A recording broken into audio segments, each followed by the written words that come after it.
وصلى الله على محمد وأهل بيته الطيبين الطاهرين. أما بعد، بسم الله الرحمن الرحيم. شهر رمضان الذي أنزل فيه القرآن هدى للناس وبينات من الهدى والفرقان. صدق الله العلي العظيم. السلام علیکم ورحمۃ اللہ وبرکاتہ. مومنین والمومنات، آپ کے خدمت میں ماہ مبارک رمضان کی مبارکباد پیش کرتے ہیں اور پروردگار عالم کی بارگاہ میں دعا کرتے ہیں کہ آج کے اس پہلے روزے کو پروردگار ہم سے قبول فرمائیں. جس طرح سے اس نے چاہا تھا اس طرح سے ہم نے امید ہے انجام دیا ہو اور پروردگار سے قبول فرمائیں. محمد و آل محمد علیہ السلام. الحمدللہ کہ آج اس ماہ مبارک رمضان میں داخل ہو چکے ہیں، اس کی رحمتوں، اس کی برکتوں، اس کی مغفرتوں کے ساتھ، اور پروردگار عالم نے ہم کو اتنی عمر دی کہ ہم دوبارہ اس ماہ سے، اس مبارک مہینے سے جا ملے اور اس میں داخل ہو گئے. الحمدللہ ان تمام نعمتوں پہ پروردگار کا شکر ہے، اور ہم تمام مومنین کا فرض ہے کہ ہم اس کا شکر کریں کہ پروردگار نے ہم کو یہ نعمت سے نوازا. ہم نے گزشتہ کل اس جلسے کا ابتدا کیا اور بعض چیزوں کی طرف توجہ دلائی، اپنے نفس کو اور اپنے مومنین کے نفوس کو. انشاءاللہ آج بھی ماہ مبارک رمضان سے متعلق ہماری ذمہ داریاں اور اپنے آپ کو کیسے سنوارنا، اس سلسلے میں انشاءاللہ ذکر کریں گے. تو ہم نے جس آیہ مبارکہ کو تلاوت کی ہے وہ اسی ماہ مبارک سے متعلق ہے کہ شہر رمضان الذی انزل فیہ القرآن، کہ ماہ مبارک رمضان وہ مہینہ ہے کہ جس میں پروردگار عالم نے قرآن مجید کو نازل فرمایا ہے. اور قرآن مجید کو نازل فرمایا ہے کس لیے؟ انزل فیہ القرآن ھدی للناس وبینات من الھدی والفرقان، لوگوں کی ہدایت کے لیے پروردگار عالم نے اس بابرکت کتاب کو اس ماہ مبارک میں نازل فرمایا ہے. اور پروردگار عالم نے صرف قرآن مجید فرقان حمید کو صرف اس مہینے میں جو ہے نازل نہیں کیا. میں نے جیسا کہ آپ حضرات سے گزارش کی تھی کل بھی اور انشاءاللہ آج بھی گزارش کروں گا کہ آپ کوشش کریں کہ صرف سنیں نہ. قید العلم بالقلم، علم کو قلم کے ذریعے سے قید کریں. نبی اکرم صلی اللہ علیہ وآلہ وسلم نے فرمایا ہے کہ علم کو جو ہے قلم سے قید کریں. وہ جو علم ہم سن کے حاصل کرتے ہیں وہ رہتا ہے باقی، لیکن جو سن کے اور لکھ کے اس کو محفوظ کرتے ہیں اس کی عمر زیادہ ہوتی ہے. لہٰذا آپ سے گزارش ہے کہ ہر وہ بات جس کو ذکر کی جا رہی ہے اس کو کوشش کریں کہ اس کو محفوظ فرق کریں. تو ہم پروردگار عالم نے اس ماہ مبارک میں قرآن مجید فرقان حمید کو نازل فرمایا، اور قرآن مجید کو صرف نازل نہیں کیا بلکہ پروردگار عالم نے جتنے بھی صحف تھے، صحف یعنی کتب، دفتیوں کے درمیان جو کتاب ہوتی ہے اس کو صحف کہتے ہیں اور قرآن مجید کا خاص نام ہے. اور دوسرے انبیاء پہ جو صحف جو نازل ہوئے، جو کتابیں نازل ہوئے، اس کو بھی صحف انبیاء کہا جاتا ہے. تو وہ تمام صحف، تمام کتابیں جو انبیاء پہ نازل ہوئی ہے وہ بھی اس ماہ مبارک میں نازل ہوئی ہیں. اور تو چونکہ یہ بابرکت مہینہ ہے اور تمام مہینوں میں سبقت رکھتا ہے، افضلیت رکھتا ہے، تمام مہینوں میں روایات میں اس مہینے کو سید الاشہر کہا گیا ہے، تمام مہینوں کا سردار کہا گیا ہے، اور تمام مہینوں میں سب سے بہترین مہینہ کہا گیا ہے. تو ظاہر سی بات ہے جب افضل ترین، اور ہر انسان اپنے کام کو کوشش کرتا ہے کہ وہ بہترین ایام میں اس کو انجام دینے کی کوشش کرے. تو پروردگار عالم نے بھی اپنی عظیم کتاب کو جو ہے اس ماہ مبارک میں اور تمام کی کتبوں کو جو انبیاء پہ نازل کی وہ اس مبارک مہینے میں پروردگار عالم نے نازل فرمائی.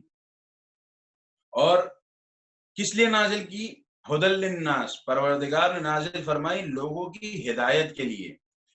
کہ لوگ ہدایت پائیں اللہ سے، اللہ کی کتاب سے ہدایت یافتہ ہوں. اور لیکن ایک بات ہمیشہ یاد رکھیں کہ صرف اللہ کی کتاب کبھی فائدہ نہ پہنچائے گی سوا بغیر اہل بیت کے. کیوں؟ اس لیے کیونکہ اہل بیت علیہ السلام، نبی اکرم صلی اللہ علیہ وآلہ وسلم نے فرمایا کہ میں تمہارے درمیان دو گراں قدر چیزیں چھوڑ کے جا رہا ہوں، ایک میری عطرت اور ایک قرآن مجید ہے. تو دونوں سے تمسک اختیار کرنا وقت ہر ٹائم ہمارے لیے ضروری ہے کہ ہم ان دونوں سے تمسک رکھیں، تبھی وہ ہمارے لیے ہدایت کا سبب ہوگی. اگر ہم نے دونوں میں سے کسی ایک کو پکڑا تو ہمارے لیے ہدایت کا سبب نہیں ہوگی. لہٰذا دونوں ضروری ہیں، دونوں کا دامن تھامے رہیں گے تبھی ہماری نجات ممکن ہے. کیونکہ اہل بیت علیہ السلام قرآن ناطق ہیں، اور جو قرآن مجید ہمارے درمیان جو ہے جو کتاب، وہ قرآن صامت ہے. تو یہ ایک بات ہو گئی کہ جو ہے پروردگار عالم نے تمام صحف کو اپنے جو ہے اس مبارک مہینے میں نازل کیا بندوں کی ہدایت کے لیے. بندوں کی ہدایت کے لیے. تو میں یہاں ایک بات اور ذکر کر دوں کہ دنیا میں تمام افراد، تمام انسان جب سفر کا ارادہ کرتے ہیں کسی بھی جگہ کے لیے، کل میں نے اس بات کی طرف ذکر متوجہ کیا تھا سفر کے حوالے سے. اپنے جسم کو، ہمارا جسم جو ہے بہترین ایک سواری ہے. تو ہم سفر کے لیے آمادہ ہوتے ہیں، ہر طرح سے آمادہ ہوتے ہیں. ہم جس جگہ جا رہے ہوتے ہیں اس جگہ کے بارے میں ہم کو معلومات ہوتی ہے. ہم کوشش کرتے ہیں کہ جانے سے پہلے معلومات حاصل کریں. جس طرح سے مومنین زیارت کے لیے نجف اشرف، کربلا معلی یہاں جب آتے ہیں تو اس سے پہلے کوشش کرتے ہیں کہ یہاں کے حالات، یہاں کا ایٹموسفیئر معلوم کرے کہ کیا یہاں کی فضا ہے، کیا یہاں کا ماحول ہے، اسی حساب سے آمادگی کر کے آئیں. اسی طرح سے دنیا میں کہیں بھی سفر کے لیے انسان جاتا ہے تو آمادگی کے لیے کر کے جاتا ہے.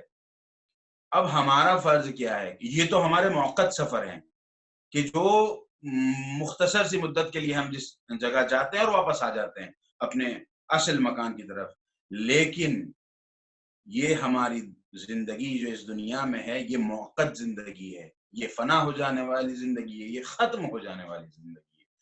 ہم کو اصل سفر کا زاد سفر طے کرنا ہے، اصل مقصد کا کے لیے کرنے. اصل مقصد کیا ہے؟ پروردگار عالم کا تقرب، اللہ کے تقرب سے حاصل کی ہوئی جنت، وہاں تک پہنچنا ہے. ہم کو عبادات، ہم کو اللہ کی عبادت، اس کا تقرب اس لیے حاصل نہیں کرنا ہے کہ ہم کو جو ہے وہ جنت دے گا، نہیں، کیونکہ وہ قابل عبادت ہے، کیونکہ وہ خالق ہے تمام کائنات کا، اور اس نے تمام کائنات کو خلق کیا، اور تمام کائنات کو خلق کرنے کے بعد اس کو ایسے ہی نہیں چھوڑا، اس کو اس کے حال پہ نہیں چھوڑا، بلکہ اس کو اس دنیا میں بھیجا اور عقل جیسے زیور سے نواز کے بھیجا پروردگار عالم نے کہ وہ اس دنیا میں آئے اور آنے کے بعد آزاد نہ ہو جائے اپنے خواہشات نفس کو دیکھتے ہوئے، نہیں، عقل کا استعمال کرے. اللہ نے ہم کو عقل دی ہے اور ہم عقل کا استعمال کریں اور صحیح راستے کو اختیار کریں. تو اللہ تبارک و تعالی نے ہم کو تمام نعمتوں سے نوازا، ہدایت بھیجا دنیا میں، بغیر عقل کے، بغیر ہادی کے، بغیر رہنما کے، بغیر ہدایت کے انتظام کے نہیں بھیجا. پروردگار عالم نے ہدایت کے انتظامات کے ساتھ بھیجا. تو جب وہ خالق عظیم، وہ معبود حقیقی جب ہم کو اس دنیا میں وہ بھیج رہا ہے تو وہ تمام چیزوں کا اہتمام کر رہا ہے، ہر چیز ہم کو دے رہا ہے. جس چیز کی ہم کو توقع بھی نہیں ہوتی، امید بھی نہیں ہوتی، وہ چیز بھی پروردگار عالم ہم کو دیتا ہے. ہمارے وہم و گمان میں بھی نہیں ہوتا کہ فلاں چیز ہم کو فلاں جگہ سے ملے گی، لیکن وہ خالق حقیقی اپنے نیک بندوں کے ذریعے سے ان کے دلوں میں اس بات کو ڈالتا ہے، اور وہ بندے لوگ دوسرے بندوں تک جو ہے ان چیزوں کو پہنچاتے ہیں، ان کی مدد کرتے ہیں. اور اکثر و بیشتر آپ جب علماء کی زندگی اور خاصان خاص کی زندگی پڑھیں گے تو آپ کو یہ پتہ چلے گی کہ کس طرح سے زندگی گزارتے ہیں، اور اس کے بعد کس طرح سے ایسی جگہوں سے جب پروردگار عالم انسان کو عطا کرتا ہے جیسا اس نے سوچا بھی نہیں ہوتا. لیکن اہم چیز کیا ہے؟ اللہ پہ بھروسہ، صبر، کیونکہ صبر ایسی ایک چیز ہے کہ جس کا دامن اگر نہیں تھاما، ہر انسان نے دنیا میں اگر صبر کا دامن نہیں تھاما تو جان لیں، مطمئن ہو جائیں، سمجھ لیں، مان لیں کہ اگر صبر کا دامن نہیں تھاما تو حتماً آپ ہر انسان جو ہے وہ ہم میں سے ہر انسان جس صبر کا دامن نہیں تھاما وہ خطا، غلطیوں میں اور مشکلات سے وہ دوچار ہوگا. وہ مشکلات سے دوچار ہوگا اور اس کو دنیا میں خسارہ اٹھانا ہوگا اور آخرت میں بھی خسارہ اٹھانا ہوگا. تو یہ معذرت بار بار ایک مشکل ہو رہی کال آ رہا ہے اس وجہ سے. تو پروردگار عالم ہم کو جو ہے رحمت اور مغفرت کے مہینے میں ہم داخل ہو چکے ہیں، اور پروردگار عالم نے ہم کو آزاد نہیں چھوڑا، ہدایت کا انتظام کر کے بھیجا ہے پروردگار عالم نے، اور ہدایت کے لیے قرآن و اہل بیت علیہ السلام کو بھیجا ہے. اور انسان اپنی زندگی میں جب بھی سفر کا ارادہ کرتا ہے زیادہ سفر کا اہتمام کر کے سفر کا ارادہ کرتا ہے. تو اب ہمارا اس دنیا سے جانے کے بعد سب سے پہلا مقر، سب سے پہلی ہماری جو جگہ، سب سے پہلا جو ہمارا گھر ہوگا وہ ہماری قبر ہوگی. وہ کیا ہوگی؟ ہماری قبر ہوگی. تو اب ہماری ذمہ داری کیا ہے اس قبر کے حوالے سے، اس قبر کے نسبت کیا ذمہ داری ہے ہماری؟ کیونکہ قبر روایات میں بیان کیا گیا ہے کہ قبر ظلمت ہوگی، قبر میں اندھیرا ہوگا، قبر وحشتناک ہوگی. کس کی قبر وحشتناک ہوگی؟ جو ان مقدس مہینوں سے استفادہ نہ کریں اور جو ان ماہ مقدس اس مبارک مہینے میں اپنے نفس کی اصلاح نہ کر پائے، اللہ کا تقرب حاصل نہ کر پائے، اللہ کے بتائے ہوئے احکام پہ عمل نہ کر پائے، اپنا تزکیہ نفس نہ کر پائے، ان کی قبور حتماً جزماً یقیناً ان کی قبر جو ہے ظلمت سے بھری ہوئی ہوگی اور وحشتناک ہوگی. لیکن اس کے مقابل میں وہ افراد جنہوں نے پروردگار عالم کے دامن کو تھاما، اہل بیت علیہ السلام کے دامن کو تھاما، اور اس کے بعد اپنے نفس پہ قابو پایا، اپنے نفس کو اس ماہ مقدس میں کوارنٹائن کیا کن چیزوں سے؟ ان چیزوں سے کہ جس کو پروردگار عالم نے منع کیا ہے، روکا. انسان نے اپنے نفس کو ان تمام چیزوں سے روکا، ان تمام چیزوں کی طرف جانے سے روکا، اور اپنے آپ کو اپنے نفس کو، اپنے ہاتھوں کو، اپنے پیروں کو، اپنی آنکھوں کو، اپنی زبان کو، اپنی ناک کو، اپنے کانوں کو، اپنے جسم کے ہر عضو کو، اپنے جسم کے ہر اعضاء کو پروردگار عالم نے ہمارے جسم کے ہر اعضاء کو اللہ نے ہماری تابع خلق کیا ہے. تو ہم نے کیا اس کو اپنے نفس کے حوالے کر دیا یا اللہ کی اطاعت کے لیے اس کو چھوڑا؟ تو اگر وہ شخص جس نے اللہ کی اطاعت کے لیے چھوڑا اور اس نے اللہ کی اطاعت کے لیے اپنے ہاتھوں کو استعمال کیا، اپنی زبان کو استعمال کیا، اپنے کانوں کو استعمال کیا، اپنی آنکھوں کو استعمال کیا، اپنی آنکھوں سے حرام نہیں دیکھا، شیطان نے کوشش کی اس کو دکھانے کی، چاہے وہ اس مہینے میں ہو چاہے وہ اس ماہ مقدس کے بعد ہو. چونکہ اس ماہ مبارک کی فضیلت اور اہمیت ایک یہ بھی ہے کہ پروردگار عالم بندوں پہ اتنا رحم کرتا ہے کہ جہاں اللہ نے اس شیطان کو اتنی دنیا میں مہلت دی ہے، اس شیطان کو پروردگار اس مقدس مہینے کے صدقے میں اس کو قید کر دیتا ہے. پروردگار اس ماہ مقدس کے تصدق، اس ماہ مقدس کے صدقے میں ان افراد کو قید میں ڈال دیتا ہے اور اس کے بعد اس کے اختیار میں کچھ نہیں رہتا. اب اگر اتنے لطف کے بعد، اس رحمان الرحیم پروردگار عالم کے اتنے کرم کے بعد، اگر کوئی بندہ اس کے کرم سے استفادہ نہ کر سکے، اپنے آپ کو فائدہ نہ پہنچا سکے، اپنی روح کو اعلیٰ روح نہ بنا سکے، اپنے جسم کو اعلیٰ جسم نہ بنا سکے، اپنے نفس کو اعلیٰ نفس نہ بنا سکے، کیا فائدہ ہے؟ کوئی فائدہ نہیں ہے.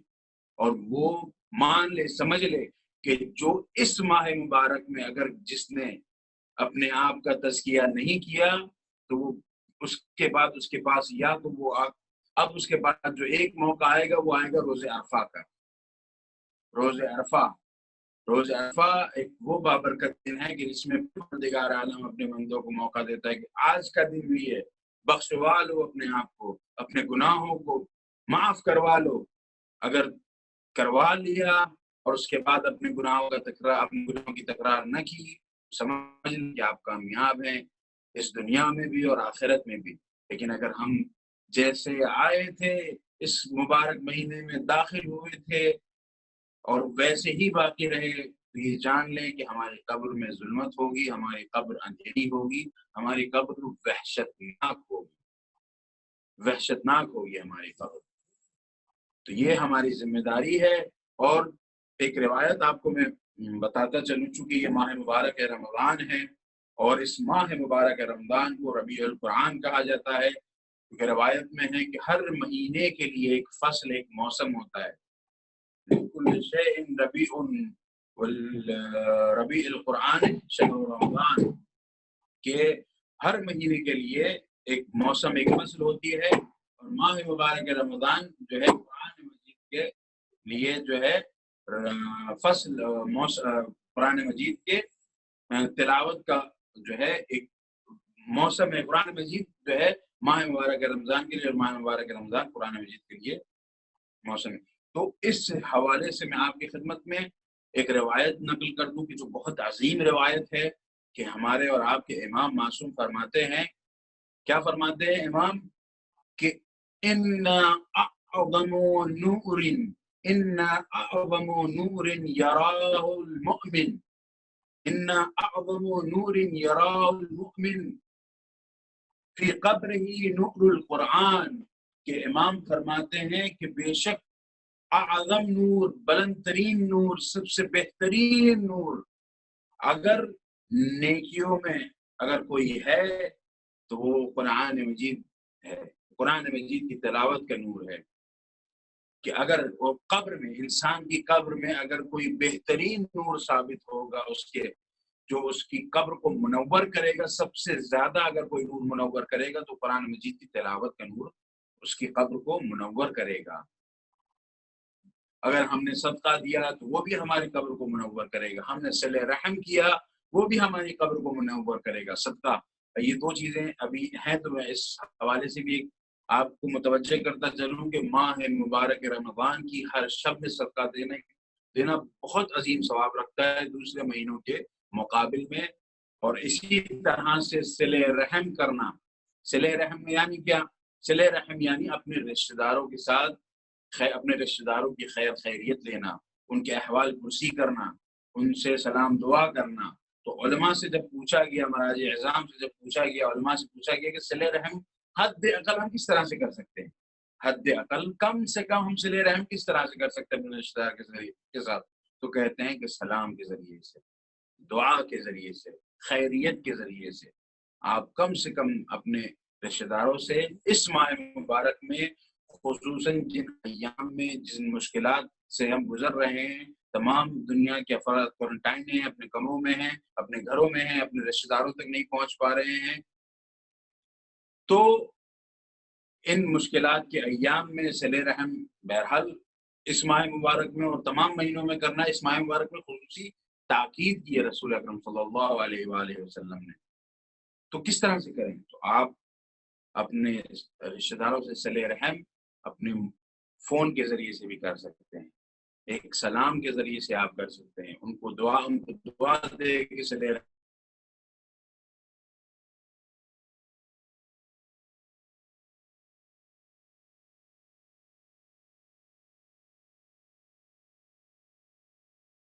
ان کا خیال رکھیں۔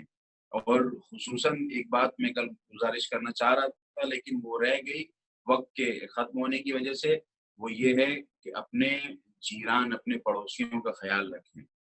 بہت ضروری ہے خصوصاً ان ایام میں، کہ جن ایام میں ہم اللہ کے رحمت و برکت و مغفرت والے ماہ میں داخل ہوئے ہیں، اور اس کے بعد اگر ہماری نگاہ میں کوئی مومن، عبد مومن ایسا ہے کہ جس کے پاس امکانات نہیں ہے کہ وہ اس ماہ مبارک میں فائدہ حاصل کر سکے، کچھ خاص کچھ کھا پی سکے، کچھ افطار کے لیے انتظامات کر سکیں، یا پھر بچوں کے لیے، اپنی بیوی کے لیے، اپنے عیال کے لیے، تو آپ کا فریضہ ہے، آپ کی ذمہ داری ہے، اور ہماری ہر مومن کی ذمہ داری ہے کہ وہ اپنے اطراف میں دیکھے کہ کوئی مومن بغیر سحری کے روزہ تو نہیں رکھ رہا ہے، کوئی مومن افطار میں صرف پانی پی کے تو افطار نہیں کر رہا ہے۔ یہ ہماری ذمہ داری ہے اس ماہ مبارک میں اور تمام ماہ مبارک میں، اور ان مبارک مہینوں کے علاوہ بھی ہماری ذمہ داری ہے کہ ہم سیرت اہل بیت پہ چلیں اور امیر المومنین علیہ السلام کہ جو ابو الایتام تھے، کل بھی میں نے بتایا تھا کہ جس کو ابو الایتام کہا جاتا ہے، یتیموں کا باپ، غریبوں کا باپ، فقیروں کا باپ، کہ جو رات کی تنہائی میں لوگوں کی مدد کو ٹکرا کرتے تھے، جو رات کے اندھیرے میں لوگوں کی مدد کیا کرتے تھے۔ یہ ہماری ذمہ داری ہے ایک مومن کی، ایک شیعہ کی، جو شخص اپنے آپ کو امیر المومنین علیہ السلام کا شیعہ کہتا ہے، امیر المومنین علیہ السلام کا ماننے والا کہتا ہے، اس کی ذمہ داری ہے کہ وہ اپنے نفس پہ دوسرے کے نفوس کو مقدم رکھے اور جو ہے اپنے آپ اپنا تزکیہ نفس کرے اور مومنین کا ہمیشہ خیال رکھے، اپنے سے چھوٹوں کا ہمیشہ خیال رکھے۔ تو یہ چیزیں ہیں قرآن مجید۔ تو میں کیا کہہ رہا تھا، نماز، صدقہ دینا، قرآن کی تلاوت، صدقہ دینا، صلہ رحم کرنا اور نوافل نمازوں کا ادا کرنا، مستحب کاموں کا انجام دینا، وہ تمام چیزیں ایک طرف، ان تمام چیزوں کا نور ایک طرف جو ہماری قبر میں ہم کو فائدہ پہنچائے گا، لیکن قرآن مجید کی تلاوت کا فضل، قرآن مجید کی تلاوت کا نور ہماری قبر میں جس طرح سے ہماری قبر کو منور کرے گا، اس طرح سے کوئی بھی چیز ہماری قبر کو منور نہیں کر سکتی۔ لہٰذا یہ نصیحت ہے میری اپنے بھائیوں سے اور بہنوں سے، مومنین سے ایک نصیحت ہے، ایک بھائی کے اعتبار سے، ایک مومن، ایک اپنی قوم کے ادنا سے غلام کے اعتبار سے، کہ اپنے نفوس پر قابو کریں، اپنے گھروں میں رہیں اور قرآن مجید فرقان حمید کی زیادہ سے زیادہ تلاوت کریں، جتنی ہو سکے تلاوت کریں، تاکہ آپ کی قبر منور ہو سکے اور آپ اللہ کی خاصان خاص میں شمار ہو سکے آپ کا، اور اپنے نفس کو مشکلات سے آپ بچا سکیں۔ تو یہ اس طرح سے ایک روایت یہ تھی۔ اور ایک اور چیز میں آپ کی خدمت میں ذکر کر دوں، وہ یہ ہے صلوات کے حوالے سے۔ اس ماہ مبارک میں اگر کوئی شخص، امام فرماتے ہیں، امام رضا علیہ السلام سے امام کے صحابی نے پوچھا کہ مولا ماہ شعبان ختم پہ ہے اب، تو امام نے کہا کہ اگر کوئی شخص کسی وجہ سے اپنے گناہوں کو بخشوا نہیں پایا ہے، اپنے گناہوں کو بخشوا نہیں پایا ہے، تو صلوات کے ذریعے سے اپنے گناہوں کی بخشش کرے۔ اور اس کے بعد صلوات، اور اس کے بعد ابو عبداللہ حسین علیہ السلام سے جو ہے سوال کیا ابو حمزہ تمالی نے، اور جب امام سے کہا تو امام نے فرمایا، امام نے ایک صلوات تعلیم دی کہ یہ صلوات اپنے نبی صلی اللہ علیہ وآلہ وسلم پر پڑھو۔ یہ وہ صلوات ہے جس کا ثواب یہ ہے، جو شخص اس صلوات کو پڑھتا ہے وہ گویا اس طرح سے ہوتا ہے کہ وہ اپنی ماں کے شکم سے متولد ہوا بچہ، جس طرح سے جو بچہ اپنی والدہ کے بطن سے پیدا ہوتا ہے اور اس پیدا ہونے کے بعد وہ بالکل گناہوں سے پاک صاف ہوتا ہے، اسی طرح سے اگر کوئی شخص اس صلوات کو اپنے نبی کی ذات پر پڑھتا ہے تو وہ گناہوں سے پاک ہو جاتا ہے۔ اب گناہوں سے تو پاک ہو جاتا ہے، لیکن میں صلوات کو آپ کو پڑھ کے بتا رہا ہوں، اور انشاءاللہ آپ کو یہ صلوات انشاءاللہ اس میں ریکارڈ بھی ہو جائے گی، تو آپ اس کو لکھ لیے اور پڑھیں، اور اس کے علاوہ جو ہے آپ ہم سے بھی رابطہ کر کے اس کو حاصل کر سکتے ہیں، لیکن اس کو ضرور نوٹ کریں، اپنے دن کے اذکار میں صلوات کو قرار دیں اور صلوات کی ضرور تلاوت کریں، اور صلوات کے ساتھ اپنے نفس کو بھی قابو رکھیں، کیونکہ اگر اپنے نفس کو قابو نہیں کیا اور اپنے اعضاء و جوارح کو ایسے ہی چھوڑ دیا جس طرح سے جانوروں کے اعضاء و جوارح ہوتے ہیں وہ آزاد ہوتے ہیں، اس طرح سے چھوڑ دیا تو کوئی چیز فائدہ پہنچانے والی نہیں ہے۔ ہاں، یہ چیزیں فائدہ پہنچائے گی، آپ کو جگہ جگہ پہ متوجہ کرے گی، کیونکہ یہ ایک نیک اعمال کا فائدہ یہ ہے کہ آپ کو متوجہ کریں گے، لیکن اگر آپ نے اپنے نفس کو، جب وہ یہ اعمال کی وجہ سے آپ کا نفس جوڑا جائے گا اور آپ متوجہ نہیں ہوں گے، تو پھر ہر انسان جانتا ہے کہ آخرت میں پھر اس کے ساتھ کیا ہونا ہے۔ تو امام فرماتے ہیں اس صلوات کے سلسلے میں، اور یہ صلوات باتیں تو میں نے آپ کو ذکر کر دی، اب میں اس صلوات کو پڑھ کے آپ کی خدمت میں عرض کر دوں کہ یہ صلوات اس طرح سے ہیں۔ بسم اللہ الرحمن الرحیم، ان اللہ وملائکتہ یصلون علی النبی یا ایھا الذین آمنوا صلوا علیہ وسلموا تسلیما، اللہم صلی علی محمد وعلی محمد۔ جی یہ تو ایک صلوات ہو گئی۔ اس کے بعد اصل صلوات جو ہے جس کے بارے میں امام نے فرمایا ہے، یہ والی صلوات ہے جو میں اب پڑھنے جا رہا ہوں۔ بسم اللہ الرحمن الرحیم، صلوات اللہ و صلوات ملائکتہ و انبیاء و رسل و جمیع خلق علی محمد و آل محمد وسلم علیہ و علیہم وسلم علیہ و علیہم ورحمۃ اللہ وبرکاتہ، اللہم صلی علی محمد و آل محمد وعجل فرجہم۔ یہ وہ بابرکت صلوات ہے کہ آپ تنہائی میں اپنے معبود سے جا ملیں، اپنی تنہائیوں میں جائیں اور تنہائی میں جا کے اللہ سے استغفار کریں اور اس مبارک صلوات کو اپنا ورد زبان قرار دیں، تو انشاءاللہ پروردگار عالم آپ کو اس طرح سے بنا دے گا جیسے کہ انسان اپنی ماں کے بطن سے پیدا ہوتا ہے۔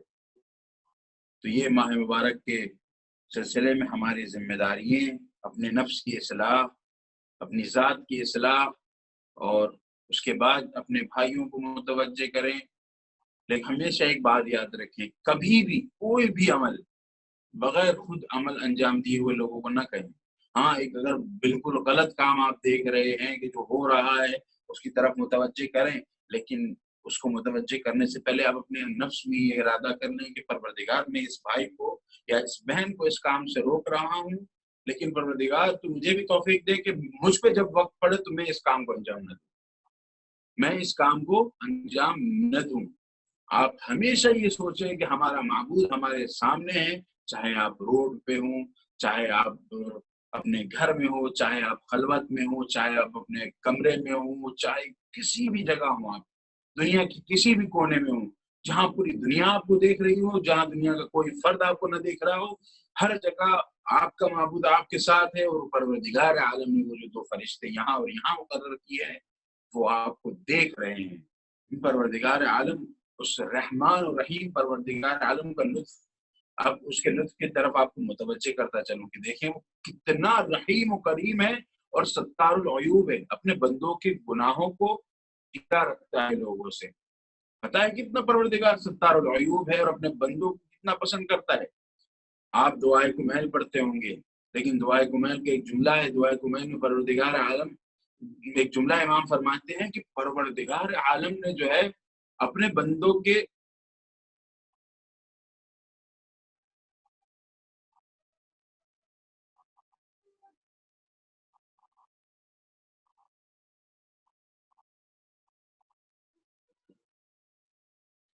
پروردگار عالم نے اپنے بندوں کے لیے مشکلات جو ہوتی ہیں بندے کے لیے، وہ مشکلات جو ہے پروردگار ستار العیوب ہے، معذرت اس میں ایک مشکل خلل کی وجہ سے میں اس پر توجہ ہو گیا تھا۔ تو پروردگار عالم نے وہ اس قدر ستار العیوب ہے، گناہوں کو پوشیدہ کرتا ہے کہ یہ جو ہمارے دو فرشتے ہیں، بعض گناہ ایسے ہیں کہ جو پروردگار عالم ان کے نزدیک بھی پروردگار ان کو آشکار نہیں کرتا۔ ہمارے گناہ ایسے ہیں بعض کہ جن کو پروردگار عالم ان سے بھی پوشیدہ رکھ لیتا ہے، ان سے بھی پوشیدہ کر لیتا ہے۔ تو اب ہماری کیا ذمہ داری ہے؟ ہم سوچتے ہیں، ہر انسان سوچنا چاہیے کہ امیر المومنین علیہ السلام، نبی اکرم صلی اللہ علیہ وآلہ وسلم، افضل کائنات جیسی شخصیت جو ہے، کیوں ایسے رات کے گوشے میں، ایک کونے میں، غار میں جا کے یا اپنے گھر کے کونے میں بیٹھ کے اپنے پروردگار عالم کی محضر مسلسل گریہ وزاری کرتے تھے، مسلسل اپنے نفس کو اس طرح سے وہ کر دیتے کہ بعض روایات میں تو اس طرح سے ہے کہ امیر المومنین علیہ السلام اور نبی اکرم صلی اللہ علیہ وسلم کو جب دیکھا لوگوں نے تو کہا کہ لگتا ہے ان کے جسم سے روح نکل گئی ہے، اس حالت میں انہوں نے اپنے امام کو، اپنے نبی کو سجدے کی حالت میں پایا. تو کیا سبب تھا، کیا وجہ تھی کہ ہم نے اپنے نفس کو، کیا وجہ تھی کہ اہل بیت علیہ السلام اس قدر اپنے معبود کے سامنے اپنے آپ کو بچھا دیتے تھے کہ لوگ دیکھنے والے کہتے تھے کہ لگتا ہے ان کی روح ان کی جسم سے نکل چکی ہے. کیا سبب تھا؟ یہی سبب تھا، یہی چیزیں تھی، یہی معرفت تھی کہ اللہ نے ہم کو معرفت دی ہے، اللہ نے یہ معرفت عطا کیا ہے، اور اس نے بتایا ہے کہ اس نے بتایا ہے سب گناہوں کو پوشیدہ کر کے. آپ سوچئے کہ 24 گھنٹہ یہ فرشتے ہمارے ساتھ رہتے ہیں، اس ستار العیوب نے ان چیزوں کو بھی ہم سے پوشیدہ کر لیا، ان ہمارے گناہوں کو ان سے بھی چھپا لیا. تو جو معبود ان سے بھی اپنے گناہوں کو چھپا سکتا ہے، تو اب اس معبود کے بنسبت ہمارا کیا فرض ہے؟ ہم کو اپنے آپ کو کس طرح سے اس کے سامنے پیش کرنا ہے، ہم کو اس کے لیے آمادہ ہونا ہے، نہیں ہونا ہے، اس کو راضی کرنا ہے، نہیں کرنا ہے، یہ ہمارے اختیار میں ہے. اہل بیت علیہ السلام نے ہم کو سمجھایا اور ہمارا کام ہے، انہوں نے بتایا، متعدد مقامات پر خود عمل کر کے بتایا. اب ہماری ذمہ داری کیا ہے؟ ہم کس طرح سے اپنے آپ کو کامیاب کرتے ہیں، یا تو اپنے آپ کو خسارے والوں میں شمار کرتے ہیں. یا ہم اب ہماری ذمہ داری ہے کہ یا ہم کل انعام بل ہم ازل والی فہرست میں رہنا چاہتے ہیں، یعنی جانوروں سے بھی بدتر ہونے والی، جانوروں سے بھی بدتر رہنا چاہتے ہیں، یا ملائکہ اور فرشتوں سے بھی افضل اپنے آپ کو ظاہر کرنا چاہتے ہیں اللہ کے محضر. تو یہ ہماری ذمہ داری ہے. اور معذرت اگر میرے وقت میں، چونکہ نجف اشرف میں کافی تاخیر ہے اور ہندوستان اور 2.5 گھنٹے کا فاصلہ ہے، اور 2.5 گھنٹے کے فاصلے کی وجہ سے ہم کو کچھ افطاری بس ہوتے ہی ہم کو آمادگی کرنی پڑتی ہے، تو کبھی وقت میں تاخیر ہو جاتی ہے. اس لیے پروردگار ہمارے اس عمل کو قبول فرمائے اور ہم سب کو اس کے بہترین بندوں میں شمار فرمائے، اور ہم کو پروردگار یہ توفیق دے کہ ہم وقت زندگی کے ہر لمحے اپنے زمانے کے امام زمانہ اجل اللہ تعالیٰ فرض شریف سے متوسل رہیں، ان سے ملا رہے، ہمارا قلب، ہماری روح ان کی طرف متوجہ رہے. بس یہی ہماری آخری زمانے میں ذمہ داریاں ہیں. اپنے نفسوں کو محفوظ رکھیں اس وبا سے، اپنے بھائیوں کے نفوس کو محفوظ رکھیں، اور لوگوں کی مدد سے کبھی بھی پیچھے نہ ہٹیں. وصلی اللہ علی اہل بیت الطیبین الطاہرین، اللہم صلی علی محمد وآل محمد. اب اگر کسی کو کچھ سوالات ہیں تو حسن رضا بھائی، آپ جو ہے اس کو خود اپنے ذمہ لے لیجئے اور اس کو آن کر دیجئے، اور جو صاحب بھی اگر سوال کرنا چاہتے ہیں تو اس کا آپ ان میوٹ کر دیجئے، تو ہم انشاءاللہ ان کا سوال سن لیں گے اور ان کو جواب دے دیں گے. مولانا صاحب سے سوال کرنا چاہتا ہوں، پلیز وہ اپنا ہاتھ اوپر کر دے تاکہ پتہ چلے کہ وہ ان کو کچھ سوال ہے.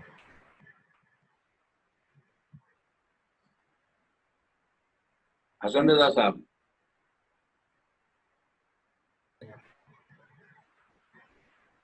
جی جناب.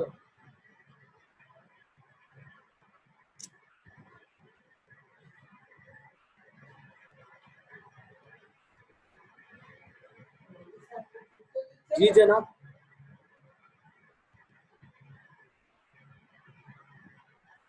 مشتاق علی صاحب حسن رضا صاحب سے کہیں کہ آپ اس کو جو ہے یہاں سے اس کو ایڈمن موڈ سے ہٹا کے اپنے اس میں کر لیں، اور اگر کسی کو سوال کرنا ہے تو اس کے لیے جو ہے وہ اس کو جو ہے کھول دیں، اس کو ان میوٹ کر دیں، تاکہ جو ہے اگر کوئی سوال کرنا چاہتا ہے تو وہ سوال کر لے، اور انشاءاللہ ہم حاضر خدمت ہیں ان کے جواب دینے کے لیے. یہاں سوال کرنا ہے یہاں سوال کریں. اور اگر اچھا، میں ایک بات بہت ضروری ذکر کر دوں جو کہ بہت خاص ہے اور بہت ضروری ہے. کل ذکر کرنا تھا وہ شاید رہ گئی تھی ٹائم کی وجہ سے، تو ابھی جب تک وہ کر رہے ہیں وہاں تک میں انشاءاللہ بات کو بھی ذکر کر دوں. ایک مسئلہ اپنی خواتین کے لیے، اپنے بہنوں کے لیے کہ بہت ضروری ہے اس ماہ مبارک رمضان میں اور تمام ایام میں، کہ وہ خواتین جو بعض ادویہ کا ماہ مبارک کے تقدس کو خیال رکھتے ہوئے وہ چاہتی ہیں کہ کوئی روزہ ہمارا نہ چھوٹے ماہ مبارک رمضان کو، تمام روزوں سے ہم روزے رکھ سکیں اس مبارک مہینے میں. تو اس وجہ سے بعض خواتین بعض دواؤں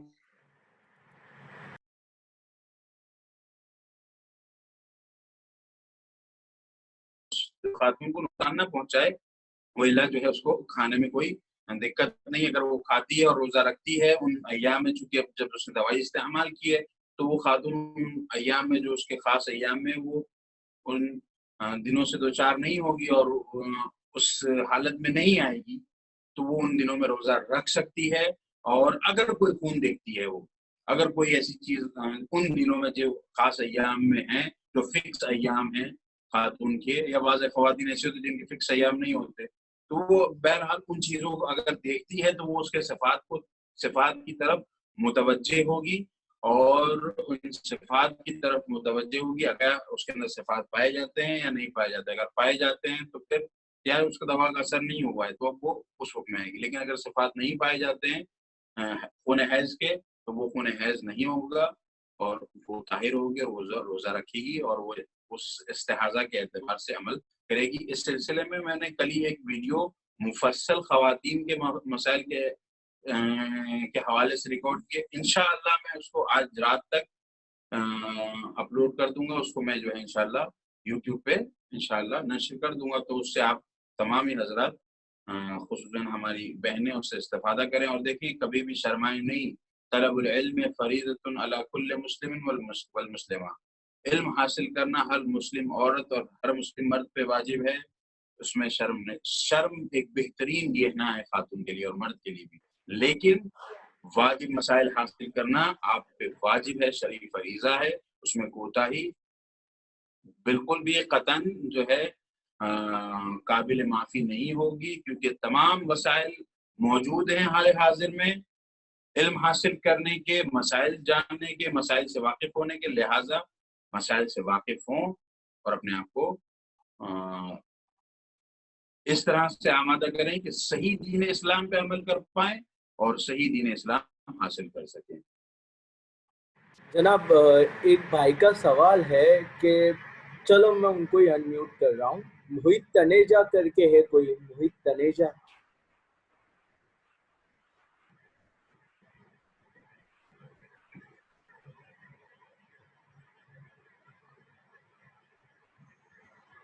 اچھا، میں یہ سوالات چونکہ مجھے تھوڑی سی اس میں ویسے دقت ہو رہی ہے آن لائن جواب دینے میں، جو لکھے ہوئے سوالات ہیں وہ تھوڑی سی دقت ہو رہی ہے اس وجہ سے. تو میں انشاءاللہ یہ جو لکھے ہوئے سوالات ہیں انشاءاللہ میں اس کا وہ جو گروپ اس حوالے سے جو بنایا ہے اس میں انشاءاللہ اس کے جوابات دے دوں گا، یا اگر کسی کو ایسا ہو تو وہ خاص بھی ہم کو میسج کر کے جو ہے سوال کے جواب.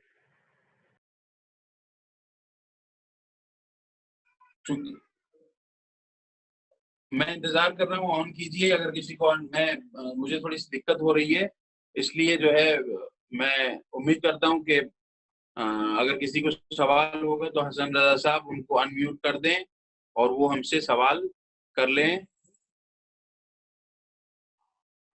سوال ہو تو وہ پلیز اپنا ہاتھ اوپر کر دے تاکہ میں ان کو انمیوٹ کر سکوں. میری آواز آ رہی ہے؟ سب تک پہنچ رہی ہے نا؟ اور ایک اور بات مسئلہ ذکر کرتا چلوں ابھی جب تک یہ سلسلہ جاری ہے، اور اگر کبھی تک کسی کا کوئی سوال نہیں ہے تو ایک اور مسئلہ ذکر کر دوں. حالت جنابت کے عنوان سے اور مشترک ہے، جنابت اور حالت حیض دونوں سے مشترک مسئلہ ہے. اگر کوئی شخص جو ہے حالت جنابت میں آتا ہے، حالت نوم میں، سونے کی حالت میں، اگر ماہ مبارک رمضان کے دن میں دوپہر میں اگر کوئی مجنب ہوتا ہے خواب کی حالت میں، نیند کی حالت میں، تو کیا اس کا روزہ صحیح ہے یا اس کا روزہ باطل ہے؟ تو آیت اللہ العظمیٰ اور سید علی سیستانی اور دیگر روزے کو مکمل کرے گا.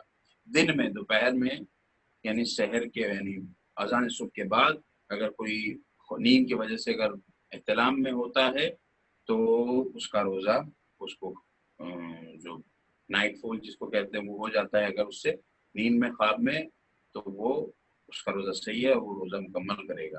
لیکن اگر کوئی خاتون اذان صبح کے بعد اپنے خاص ایام میں مبتلا ہوتی ہے، اذان صبح ہوئی، اس نے سحری کی، روزے کی نیت کی، مکمل کیا، اور اس کے بعد اب اذان ہونے کے بعد نماز صبح پڑھی، اور نماز صبح پڑھنے کے بعد اب اس نے جو ہے وہ اپنے خاص ایام میں داخل ہو گئی، اس نے دیکھا کہ جو ہے وہ خاص حالت اس پہ اس سے ظاہر ہو رہی ہے، تو اس کا کیا حکم ہے؟ اس کا روزہ باطل ہو جائے گا، اور جس وقت بھی وہ دیکھے گی اس کا روزہ باطل ہو جائے گا۔ یہ تو اگر اذان صبح کے بعد، لیکن اگر مغرب کی اذان سے 10 منٹ 15 منٹ، یعنی مغرب کی اذان سے 10 20 منٹ پہلے، 20 منٹ پہلے یا آدھا گھنٹہ پہلے بھی اگر وہ دیکھتی ہے اس حالت کو، اس خون کو، یا تو کوئی ایسی خاتون ہے جو روزے سے تھی اور ماہ مبارک رمضان اور حاملہ تھی، اور آخری ان کے ولادت کے قریب تھا کہ ولادت ہو جائے، اور وہ باقاعدہ ماشاء اللہ الحمدللہ سے وہ روزے سے تھی، ٹھیک ہے، اور روزے کی حالت میں تھی، لیکن وہ اذان مغرب سے آدھا گھنٹہ پہلے اس کے یہاں ولادت ہوئی، تو ظاہر سی بات جب ولادت ہوئی تو وہ ولادت کے بعد جو خون نفاس آتا ہے وہ اس سے دو چار ہو رہی ہے، تو لہٰذا اس کا روزہ باطل ہو جائے گا، ولو مختصر سا وقت بھی کیوں نہ باقی ہو افطار میں، یعنی اگر اصل افطار کا وقت نہیں پہنچا ہے اور خاتون اگر اس حالت میں آتی ہے تو اس کا روزہ باطل ہو جائے گا۔ اور اس کے علاوہ نیت کے حوالے سے باتیں ہیں کہ نیت ماہ مبارک رمضان کے روزے کی انسان جو ہے کسی بھی وقت کر سکتا ہے، یا پورے مہینے کے روزوں کی ایک ہی دن، یعنی آج مثلا میں نیت کرتا ہوں پورے ماہ مبارک رمضان کے روزوں کی، یا تو جو ہے ہر روز، یا تو جو ہے ہر روز نیت کرے۔ کس وقت نیت کرے؟ طلوع فجر کے بعد، یعنی جس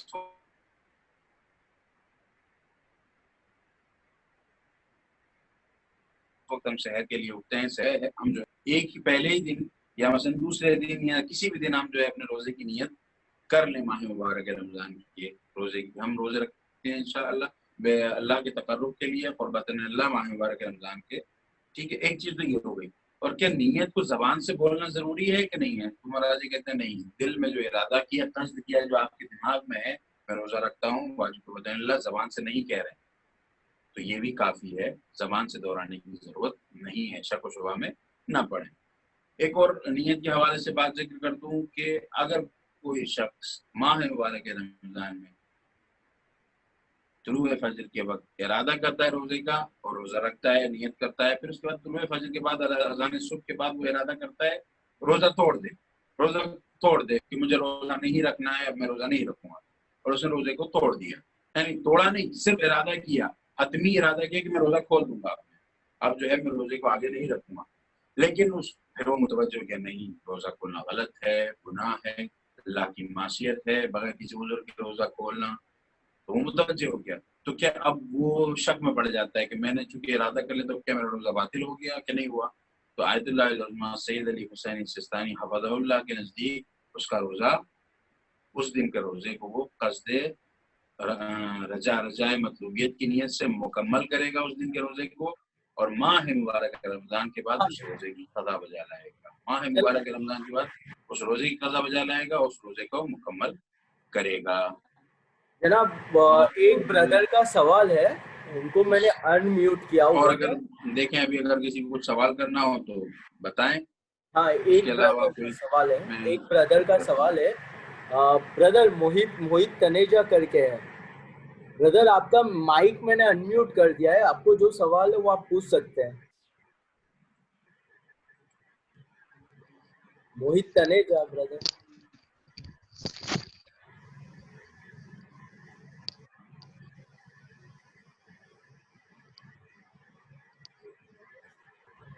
بردر آپ کی آواز نہیں آ رہی ہے۔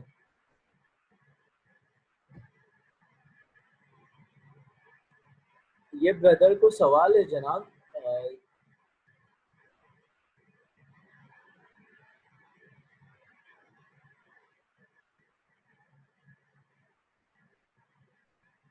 Yes brother.